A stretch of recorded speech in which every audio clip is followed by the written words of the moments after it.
Now some objects you can also grip edit. So for example, if we take a look at this 2D polyline, you'll see that when I select that 2D line, that CAD line, I do have the grips.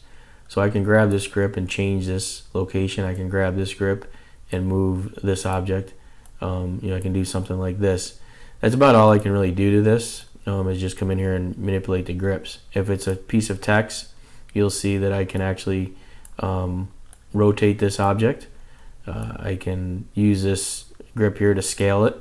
I can use this grip to move it. So certain things you can grip, edit, and move. So like this, I can grip edit and move that object over here. So text is something you can grip edit.